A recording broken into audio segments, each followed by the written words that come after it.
आता ऑफिस तर घेतलं, रंगवायला तर पाहिजे. आता काय करावं? आणि आता मी एकदम अरे वा वा आपलं ऑफिस सुरू झालं, ते सुद्धा काय पन्नास. आपण अंबर एंटरप्राइजेस स्टेशनरी पुरवताय, टेलिफोन पुसताय, मुंबईला हेड ऑफिस आहे, काय सुंदर बिझनेस झाला, 20-20 माणसं हाताखाली आहेत. आता ऑफिस रंगवायला पाहिजे. रंगवायला पाहिजे म्हणल्यानंतर कॉन्ट्रॅक्टर शोधलाय. कारण की मला तर काही त्या रंगाच्या धंद्यातच माहीत नव्हतं. तो म्हटलं की देतो रंगून तुला. त्याने मला रंगाचं बिल सांगितलं टोटल सगळं मिळून ₹75.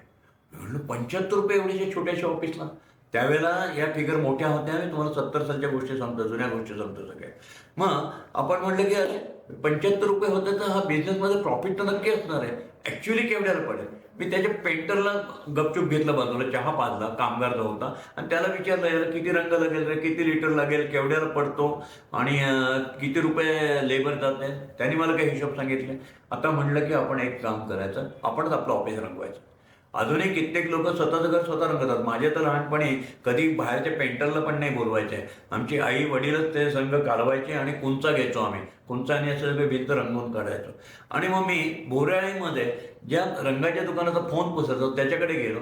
त्याला म्हटलं साहेब मला पेंटर आहे, माझं ऑफिस रंगवायचं आहे, तुम्ही मला मदत करा. ते म्हणले ठीक आहे करतो. त्यांनी मला चक्क रंग उधार दिला, सगळं समजून सांगितलं. पेंटर पण मला मिळवून दिला, थोडं पॉलिशचा डबा पण दिला, पॉलिशवाला पण मिळवून दिला, आणि सगळं करून ते मी ऑफिस रंगवलं, सगळं पूर्ण केलं. आणि लक्षात आलं की ज्याचं बिल त्या ₹75 लावत होते, मला सगळा मिळून खर्च ₹40 आला. ₹40ला ₹75, ऑलमोस्ट 80% प्रॉफिट. काय सुंदर बिझनेस आहे हा. असं म्हणून ठरवून मी तो बिझनेस करायचा आणि मी माझ्या आयुष्यातला बिझनेस सुरू केला रंगाचा. माझ्या बिझनेसचं नाव होतं पेंट ऑल. तसं हा टेलिस्मेल अंबर एंटरप्राइजेस, तसं पेंट ऑल. आणि मी रंगाची कामं घ्यायला सुरुवात केली. आता मी घरोघरी जातोय, फोन पुसतोय. घरात माझं इम्प्रेशन चांगलं पडतं आहे, माझा स्टाफ जातो आहे, तो फोन पुसतो आहे.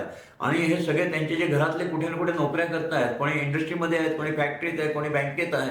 अशा प्रकारे बँकेतले इंडस्ट्रीमधल्या साहेब लोकांचे कडे मी गेलो आणि म्हटलं सर मी आता रंगाचा बिझनेस सुरू केला, मला रंगाचा पण द्या. म्हणायची कंपनीने काय काय करतो तो फोन पुसता पुसता. म्हटलं फोन पुसता पुसता आता भिंती पण स्वच्छ करतोय, तुम्ही मला तो बिझनेस द्या. आणि मला ती कामं मिळायला लागली. मला आठवत आहे बँक ऑफ महाराष्ट्र मला रंगाला मिळाली, मला किर्लोस्कर लाईन मिळालं, मला रेस्टॉरंट हाऊस बी मिळाली. माझा रंगाचा बिझनेसचा व्यवसाय सुरू झाला. त्यांनी आयुष्यामध्ये परत फार मोठी माझी क्रांती केली. रंगाचे खूप किस्से आहेत, ते हळूहळू मी तुम्हाला सांगतो.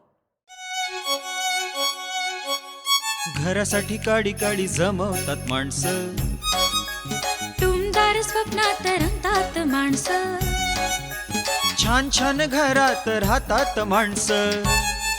जेव्हा भेटतात घराला घर पण देणारी माणसं, घराला घर पण देणारी माणसं. DSK, घराला घरपण देणारी माणसं.